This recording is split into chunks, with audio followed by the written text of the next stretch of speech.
पढ़ेंगे सेल कोशिका के बारे में, यानी ह्यूमन बॉडी सेल के बारे में। ये काम कैसे करता है, इसके कार्य क्या क्या हैं, ये किन किन चीज़ों से बना होता है, ये हर बॉडी में कितने टाइप के सेल रहते हैं, हम सारा कुछ छोटे छोटे 4 पार्टों में पढ़ेंगे। तो ये चलो शुरू करते हैं। ठीक है, आज हम सबको पता है कि जो हमारे शरीर में सबसे छोटी चीज़ क्या होती है, वो है कोशिका, सेल बोलते हैं।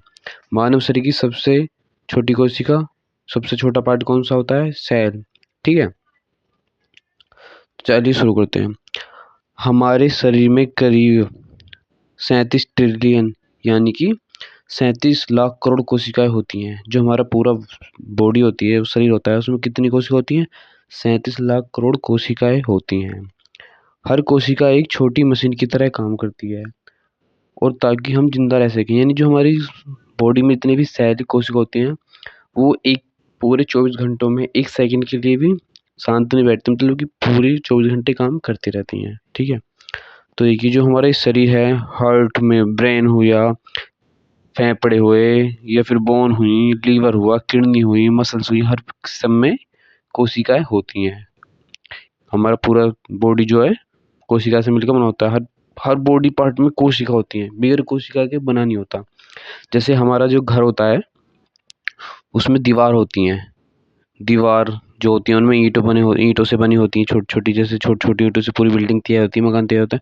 वैसे ही हमारा शरीर कोशिकाओं से मिलकर बना होता है।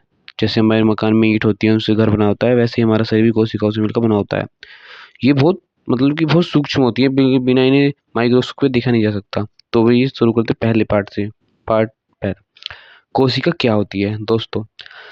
कोशिका हमारे शरीर की सबसे छोटी इकाई होती है। जो कोशिका है हमारे शरीर की सबसे छोटी इकाई है। इसे आप ऐसे समझ सकते हैं, मैंने आपको बताया ईंट वाला उदाहरण देके, जैसे दीवार के ईंटों से मिलकर बनी होती है, वैसे ही हमारा शरीर भी लाखों करोड़ों कोशिकाओं से मिलकर बना है। हर कोशिका बहुत छोटी होती है, इतनी छोटी होती है कि आप इसे बिगर माइक्रोस्कोप के नहीं देख सकते, अपनी नंगी आंखों से नहीं देख सकते बिगर माइक्रोस्कोप के। लेकिन छोटी होने के बावजूद ये बहुत पावरफुल होती है, क्योंकि ये हमारे शरीर की बिल्डिंग ब्लॉक है। जैसे दीवार होती है, उसमें एक ईंट होती है, वो एक ईंट का बिल्डिंग दीवार का ब्लॉक होता है, वैसे ही हमारे शरीर का एक ब्लॉक है कोशिका। पार्ट नंबर 2, कोशिका के मुख्य भाग क्या क्या हैं। ठीक है, उसके अंदर जो कोशिका होती है उसके अंदर मुख्य भाग क्या क्या होते हैं। सबसे पहला आता है केंद्र, जिसे न्यूक्लियस बोलते हैं। ठीक है, न्यूक्लियर मेम्ब्रेन, इसके न्यूक्लियर होता है, उसकी एक होती है न्यूक्लियर मेम्ब्रेन। फिर इसके अंदर साइटोप्लाज्म भरा होता है। ठीक है, ये 90% होता है इसके अंदर। फिर इसके अंदर इसके कुछ पार्ट होते हैं जिसकी वजह से फंक्शन करती है। सबसे पहला बाहर वाला पार्ट होता है इसका सेल मेम्ब्रेन। ठीक है, और इसके बाद होते हैं गोल्जी बॉडी, राइबोसोम। ठीक है, बहुत सारे इसके पार्ट होते हैं जिनकी वजह से आगे फंक्शन कर पाती है। हर कोशिका के अंदर कुछ खास हिस्से होते हैं जो मिलकर काम करते हैं। जो कोशिका होते हैं इनके अंदर ये जो पार्ट हैं, ये मिलकर सारे फंक्शन करते हैं, इसकी काम करते हैं, इसकी वजह से कोशिका हमारी फंक्शन करते हैं, काम कर पाती है। ये सारे एक साथ मिलकर काम करते हैं। तो इसके फर्स्ट पार्ट को देखेंगे, जिसे कहते हैं सेल मेमोरी। जो इसके सबसे बाहर का पार्ट होता है वो सबसे मेन काम करता है, वो न्यूट्रिशन का आदान प्रदान करता है। ठीक है, ऑक्सीजन ले आने जाने का, ये जो है ये हमारी सेल मेम्ब्रेन होती है। किसे अंदर भेजना है, किसे बाहर भेजना है, ये काम कौन करता है, सेल मेम्ब्रेन करती है। ये कोशिका की दीवार होती है। जैसे घर में दीवार अंदर की चीज़ों को सुरक्षित रखती है, वैसे ही सेल की झिल्ली कोशिका के अंदर की चीज़ों को बचाती है। जैसे कि हम घर के अंदर रहते हैं, चारों तरफ दीवार रहती है, वो हमें सुरक्षित रखती है घर के अंदर की किसी भी चीज़ को।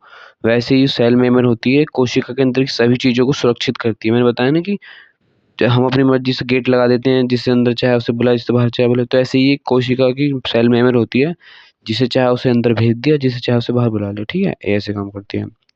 यह तय करती है कि कोशिका का पदार्थ कौन सा बाहर जाएगा, कौन सा अंदर रहेगा। ठीक है, फिर उसके बाद हो साइटोप्लाज्म, जो उसमें फ्लूइड भरा होता है, इसमें सारे पार्ट होते हैं। ये कोशिका के अंदर का जेल जैसा तरल होता है। ये कोशिका के अंदर जो होता है जेल जैसा तरल होता है। यही यहीं पर कोशिका के सारे अंग तैरते हैं, अपना काम करते हैं। जो कोशिका के अंदर जो सारे अंग रहते हैं, ये साइटोप्लाज्म के अंदर तैरते रहते हैं, मतलब उसके अंदर अंदर रहते हैं, उसके बगैर नहीं रह सकते। तीसरा है हमारा न्यूक्लियस, जो मेन होता है, जो इन्हें कंट्रोल करता है, नियंत्रण करता है। सेल न्यूक्लियस, देखिए ये रहा सेल न्यूक्लियस, ठीक है। ये कोशिका का मालिक या दिमाग होता है। मैंने बताया नहीं कि ये सेल को कंट्रोल करता है, ये कोशिका का मालिक या दिमाग होता है।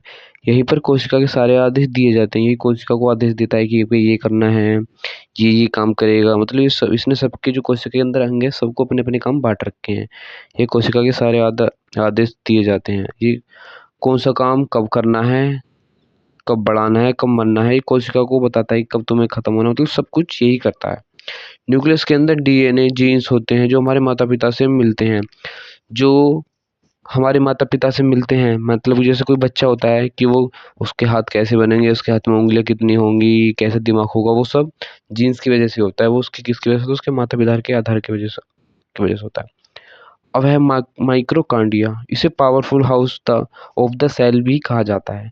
मतलब कि इसे हम कोशिका का पावरफुल हाउस कहते हैं। जैसे घर में इलेक्ट्रिसिटी के लिए बाहर से बिजली आती है, जनरेटर होता है, इन्वर्टर होता है, वैसे ही ये माइक्रोकांडिया सेल के अंदर इन्वर्टर का काम करता है, ठीक है। कोशिका को ऊर्जा देता है ताकि वो अपना काम कर सके। राइबोसोम, पांचवा जो हो उसमें हमारा होता है इसका पार्ट, ये कोशिका को प्रोटीन बनाता है। जो कोशिका होती है उसकी, राइबोसोम का काम होता है कोशिका में प्रोटीन बनाना, जो शरीर की मरम्मत के लिए और शरीर के विकास के लिए जरूरी होता है। पार्ट 3, कोशिका के प्रकार। अब देखिए जो हमारे शरीर में पार्ट तो बहुत सारे होते हैं, जैसे ब्रेन हो गया और हड्डी होगी, सेक्स सेल हो गए, बहुत सारी सब स्किन होगी। तो उनमें सब में सेल तो एक ही रहते हैं, सबके अंदर पार्ट तो एक ही वैसे रहते हैं, पर ये इनके टाइप इनके अलग अलग होते हैं। इनका जो होते हैं टेक्सचर, देखिए जैसे stem cell, bone cell, blood cell, muscle cell, fat cell, skin cell, nerve cell, endothelial cell, sex cell, मतलब सबके अलग अलग होते हैं, ठीक है। ये रहे, आगे चलते हैं।